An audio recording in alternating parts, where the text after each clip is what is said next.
Native Americans and Black Slavery. From Notes on the State of Virginia.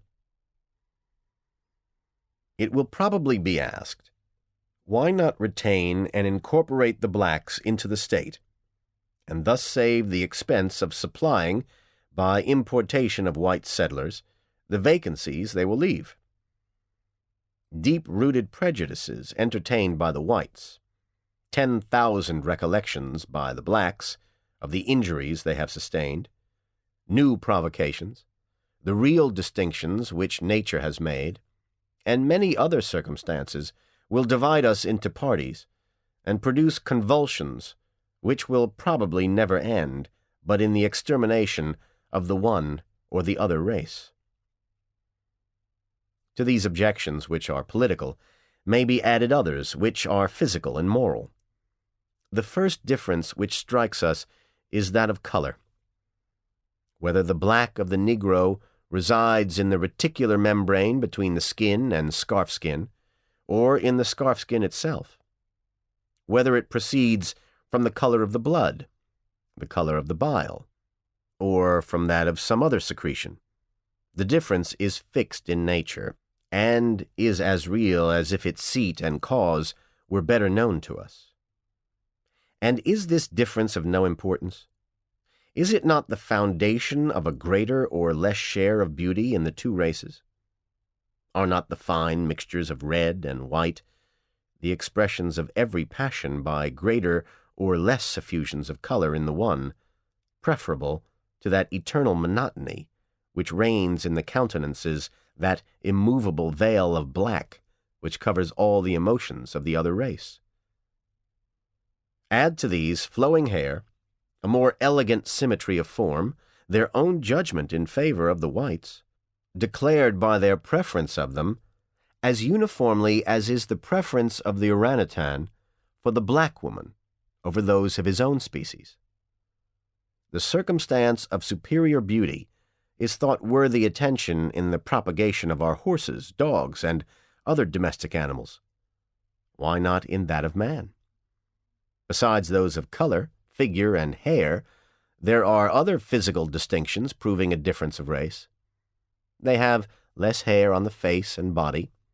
They secrete less by the kidneys, and more by the glands of the skin, which gives them a very strong and disagreeable odor. This greater degree of transpiration renders them more tolerant of heat, and less so of cold, than the whites. Perhaps, too, a difference of structure in the pulmonary apparatus, which a late ingenious experimentalist has discovered to be the principal regulator of animal heat, may have disabled them from extricating in the act of inspiration so much of the fluid from the outer air, or obliged them in expiration to part with more of it. They seem to require less sleep. A black, after hard labor through the day, will be induced by the slightest amusements to sit up till midnight or later, though knowing he must be out with the first dawn of the morning. They are at least as brave and more adventuresome, but this may perhaps proceed from a want of forethought, which prevents their seeing a danger till it be present. When present, they do not go through it with more coolness or steadiness than the whites. They are more ardent after their female, but love seems with them to be more an eager desire than a tender, delicate mixture of sentiment and sensation. Their griefs are transient. Those numberless afflictions which render it doubtful whether heaven has given life to us in mercy or in wrath are less felt and sooner forgotten with them. In general, their existence appears to participate more of sensation than reflection. To this must be ascribed their disposition to sleep when abstracted from their diversions and unemployed in labor. An animal whose body is at rest and who does not reflect must be disposed to sleep, of course. Comparing them by their faculties of memory, reason, and imagination, it appears to me that in memory they are equal to the whites, in reason much inferior, as I think one could scarcely be found capable of tracing and comprehending the investigations of Euclid, and that in imagination they are dull, tasteless, and anomalous. It would be unfair to follow them to Africa for this investigation. We will consider them here, on the same stage with the whites, and where the facts are not apocryphal on which a judgment is to be formed. It will be right to make great allowances for the difference of condition, of education, of conversation, of the sphere in which they move. Many millions of them have been brought to and born in America. Most of them, indeed, have been confined to tillage, to their own homes, and their own society. Yet many have been so situated that they might have availed themselves of the conversation of their masters. Many have been brought up to the handicraft arts, and from that circumstance have always been associated with the whites. Some have been liberally educated, and all have lived in countries where the arts and sciences are cultivated to a considerable degree, and have had before their eyes samples of the best works from abroad. The Indians, with no advantages of this kind, will often carve figures on their pipes, not destitute of design and merit. They will crayon out an animal, a plant, or a country, so as to prove the existence of a germ in their minds which only wants cultivation. They astonish you with strokes of the most sublime oratory, such as prove their reason and sentiment strong, their imagination glowing and elevated. But never yet could I find that a black had uttered a thought above the level of plain narration, never see even an elementary trait of painting or sculpture. In music, they are more generally gifted than the whites in accurate ears for tune and time, and they have been found capable of imagining a small catch. Whether they will be equal to the composition of a more extensive run of melody or of complicated harmony is yet to be proved.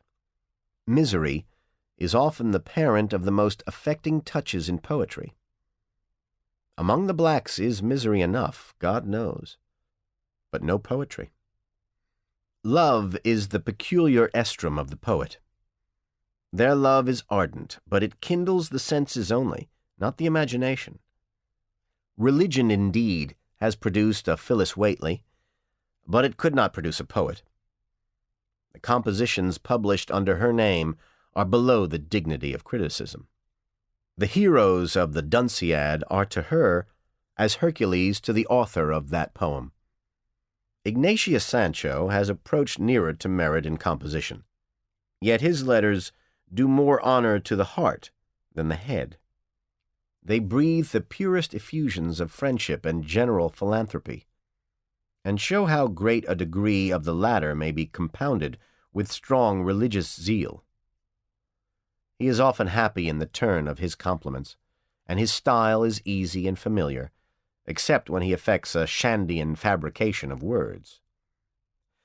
But his imagination is wild and extravagant, escapes incessantly from every restraint of reason and taste, and in the course of its vagaries leaves a tract of thought as incoherent and eccentric as is the course of a meteor through the sky. His subjects should often have led him to a process of sober reasoning, yet we find him always substituting sentiment for demonstration.